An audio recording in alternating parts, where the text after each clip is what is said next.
Olá, estudantes! Sejam bem-vindos a mais uma aula ao vivaço aqui no Centro de Mídias, para a galera aí do 7º ano. Hoje, o tema da aula de hoje é o período moderno, parte 1. E eu estarei aqui, na Libras, eu, professor Clever, com o Rafael e a Kátia, que estarão comigo hoje na Libras. Vamos dar uma olhadinha lá nos nossos slides de hoje. Vamos lá na tela. Período moderno, parte 1. Quais são as habilidades que a gente vai trabalhar hoje, pessoal? Vamos lá.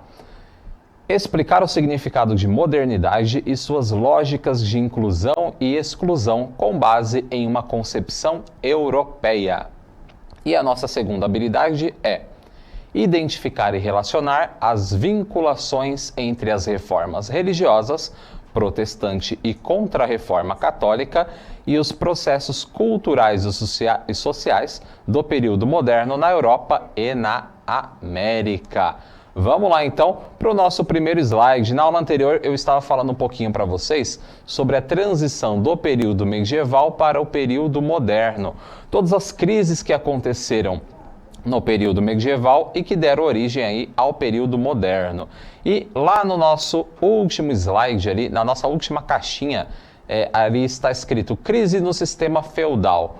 Então nós tivemos uma crise no sistema feudal, nós tivemos guerras, nós tivemos também o surgimento da peste bubônica e o surgimento do mercantilismo. Tudo isso acumulado aí vai gerar aí o fim do período medieval, tá? Então, nós tivemos várias crises, principalmente no sistema feudal. Por quê? Imaginem que lá no sistema feudal, as pessoas primeiro, elas estavam nas grandes cidades, na antiguidade, aí elas rumam para o campo, quando essas cidades elas são invadidas, pelas invasões bárbaras que a gente falou na aula anterior, e agora as pessoas começam a viver no campo e precisam trabalhar aí para os senhores feudais. Aí o sistema feudal entra em crise porque a produção de alimentos ela aumenta bastante, a produção de mercadorias, as pessoas elas começam a sair do campo e migrar novamente para as grandes cidades, então a situação econômica ela volta a se estabelecer novamente e aí a gente percebe que a Idade Média ela está chegando no fim, com o surgimento aí da peste, a antiga conhecida como peste negra, mas o nome é peste bubônica, e depois aí o surgimento do mercantilismo, que a gente vai comentar daqui a pouquinho, tá? Mas, para a gente entender esses desdobramentos, vamos para o nosso próximo slide, tá? Então, quando a gente fala modernidade ou idade moderna, muitas pessoas pensam assim, moderno é algo atual, mas será que é algo atual? Não! Nós estamos no período contemporâneo, então quando a gente fala no período moderno, a gente está falando de um período anterior ao período que a gente está vivendo. Vamos aí para esse período, modernidade ou idade moderna? Modernidade, no caso, modernidade ou idade moderna é o período aí que ficou conhecido, que se iniciou, no caso, com a queda do Império Romano do Oriente, quando Constantinopla foi tomada pelos turcos otomanos em 1453 e acabou aí em 1789 com a Revolução Francesa. De modo geral, o período pode ser entendido como uma etapa de transição entre o feudalismo e o capitalismo na Europa. Então, o surgimento aí, do período moderno ocorre com a queda, de Constantinopla, então o Império Turco-Otomano domina o Império Bizantino, que era o antigo Império Romano do Oriente, e aí nós temos o início da Era Moderna que vai até a tomada aí, a chegada, no caso, da Revolução Francesa, tá? Então, vamos avançar mais um pouquinho lá na nossa tela. Quais são as características do período moderno? Nós temos várias características, vamos lá. Nós temos o fortalecimento aí da monarquia no absolutismo, que eu já vou falar para vocês. Nós temos também o fortalecimento e a consolidação da burguesia. Nós temos o enfraquecimento da Igreja Católica, o crescimento do protestantismo, que vai dar origem aí às igrejas evangélicas. E nós temos também o predomínio aí da razão, o iluminismo chegando, novas formas de pensar o mundo. Nós temos também o humanismo e o renascimento, que também são novas formas de ver e pensar o mundo, principalmente aí através das artes. Nós temos o mercantilismo, né, com a maior produção de alimentos e mercadorias. Nós temos um novo mercado chegando, né, o mercado capitalista. E nós temos também as grandes navegações, o período em que nós temos as explorações dos novos continentes, né, pelos países europeus. Nós temos a comercialização de mercadorias entre povos, enfim, todas essas características elas vão ser abordadas aí na nossa parte 1 e parte 2 da aula de hoje. Vamos falar agora lá no nosso próximo slide sobre o absolutismo. O que é o absolutismo? Vamos analisar aqui no nosso texto. Na teoria absolutista, o monarca detém o poder absoluto de decisão, independente de outros órgãos governamentais. Luís XIV, considerado o Rei Sol, foi o representante inicial desse período. Seu governo foi marcado por diversas extravagâncias, como a criação do Palácio de Versalhes, um dos maiores palácios do mundo. Então a ideia do absolutismo, do poder absoluto dos reis, ele vem aí através de início, né, com o Luís XIV, tá? O rei da França. Então ele dizia que ele tinha todos os poderes aí em sua mão, tá? Em suas mãos. Né? Ele tinha o controle de todos os setores da sociedade em suas mãos.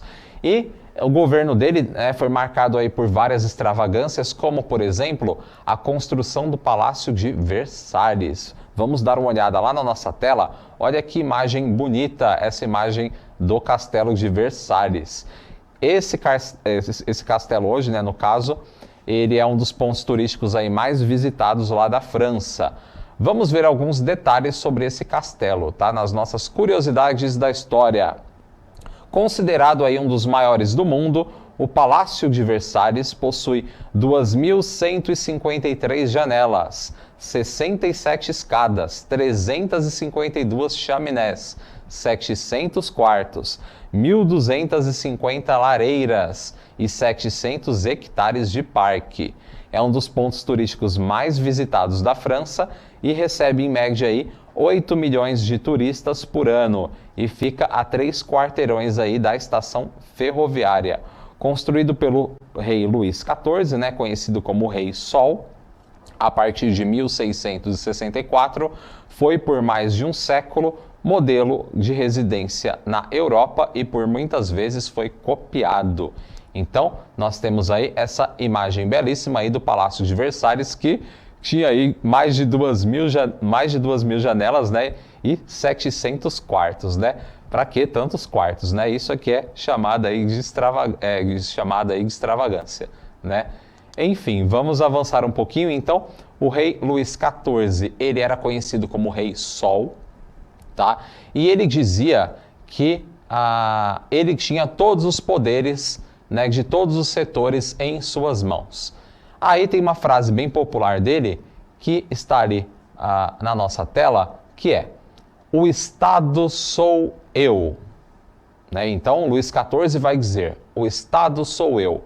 Mas de que Estado ele estava falando? Quando ele fala o Estado sou eu, vocês percebam que está bem em destaque, né? Está em negrito ali na tela, o Estado sou eu, e Estado está com E maiúsculo, com a letrinha E maiúscula. Por quê que Estado com E maiúsculo é diferente de Estado com E minúsculo? Qual que é a diferença entre esses dois termos quando a gente fala de história, tá? Então, quando você lê um texto de história, você vai perceber que muitas vezes a palavra Estado aparece com E maiúsculo e outras vezes aparece também com E minúsculo. Qual que é a diferença das duas palavras aí na história? Vamos lá para a nossa tela? Qual a diferença de Estado com E maiúsculo e Estado com E minúsculo? No campo da história, normalmente nos referimos à palavra Estado de duas maneiras. Estado com E maiúsculo está relacionado às instituições políticas e administrativas que governam a nação. Um exemplo: o Estado tem o poder de governar. Estado com E minúsculo está relacionado à divisão territorial, por exemplo, o Estado de São Paulo. Então, podem voltar para mim, quando a gente fala de Estado com E maiúsculo, a gente está falando de governo, tá? Então, sobre as instituições aí que nos governam, tá? Então, por exemplo, se eu falar o seguinte: eu sou um funcionário do Estado com E maiúsculo, eu estou falando que eu sou um funcionário do governo, tudo bem? E se eu falar o Estado de São Paulo é muito bom, se eu falar isso daí, eu estou dizendo Estado com E minúsculo, porque é Estado de território. Mas também a gente encontra essa palavra na área da ciência, por exemplo, para falar uma condição. Exemplo, o estado da água, líquido, sólido ou gasosa. A gente está falando também de estado com E minúsculo, beleza? Então, no campo da história, estado com E maiúsculo, formas de governo. Estado com E minúsculo, território, beleza? Vamos avançar para o nosso próximo slide. Nesse período da modernidade, nós temos também uma teoria bem interessante que era propagada na Europa, que é a teoria do direito divino dos reis. Que teoria é essa? Bem, é uma doutrina política e religiosa, segundo a qual o poder dos reis tem como fundamento a vontade de Deus. A Reforma Protestante não modificou necessariamente essa doutrina, onde ela era adotada, apenas destacou uma de suas consequências. O monarca, por direito divino, deveria obedecer a Deus sob a pena de perder a sua legitimidade. Então, se o rei ele tem o poder absoluto em suas mãos, então ele está acima até mesmo do clero, que é da religião. Mas ele não está acima de Deus. Por quê? O poder dele de governo foi dado por Deus. Então essa é a teoria de direito divino dos reis. Então, se você é um rei, você tem o direito de governar, porque Deus permitiu aí que você tivesse esse poder. Mas, em consequência, você precisa seguir aí a doutrina divina, senão você perde o seu poder, tá? Então era assim que funcionava. Então, o rei, ele tem um poder absoluto e ele está ali porque Deus permitia que ele estivesse. Tudo bem? Vamos avançar aí para o nosso próximo slide na tela. Nós temos nesse período o fortalecimento da burguesia. E quem era a burguesia lá no sistema feudal que agora está aí no período moderno? Vamos lá. Na burguesia nós tínhamos os comerciantes, os artesãos e até mesmo ricos banqueiros. Apesar do crescimento dessa classe social, essa camada não possuía nenhum poder de governo. Então a burguesia, os comerciantes, era uma classe que estava crescendo bastante, muitas pessoas estavam se tornando ricas, mas ao mesmo tempo elas não tinham nenhum direito aí, nenhum poder de governo, tá? E quando a gente fala de burguesia, qual que é a origem dessa palavra, A gente fala muito desses comerciantes, mas a gente não vai lá na origem da palavra. Então a gente vai entender essa palavrinha agora, na tela. Qual a origem da palavra burguesia? A palavra burguesia está relacionada aos burgos. E o que eram os burgos? Os burgos surgiram na Idade Média. E eles eram basicamente, pessoal, a área onde eram realizadas as trocas comerciais, o comércio. Tudo bem? Então, quem vivia no burgo, na área comercial do feudo, era o burguês. Beleza? E nesse período também nós temos o enfraquecimento da Igreja Católica e a Reforma Protestante. Nessa época, a Igreja Católica ela começa a perder poder, E o protestantismo sobe. E quem é aí o grande líder, desse período? É o Martinho Lutero, que vocês estão vendo ali na imagem, tá? Ele era um monge e professor de teologia católico e ele começou a questionar o poder da igreja. E ele escreveu um documento em 1517 chamado 95 Teses, onde ele critica o pagamento de indulgências, que é o pagamento dos seus pecados por meio do dinheiro, que era uma coisa que era pregada na Idade Média. Tudo bem? Bem, a gente vai avançar um pouco mais sobre isso na próxima aula. Vamos lá para as nossas reflexões. Uma perguntinha para vocês. Ao analisarmos a frase de Luís XIV, o Estado sou eu, podemos nos perguntar: qual a relação desse pensamento aí com o absolutismo? O Estado sou eu. O que isso tem a ver com o absolutismo? Pesquisem e debatam em sala de aula. Na próxima aula, vamos falar um pouquinho mais sobre a reforma e a contra-reforma protestante e a contra-reforma católica. A reforma protestante e a contra-reforma católica. Basicamente é isso. Não deixe de avaliar a nossa aula. Agora eu vou fazer uma interação ao vivo com os nossos alunos.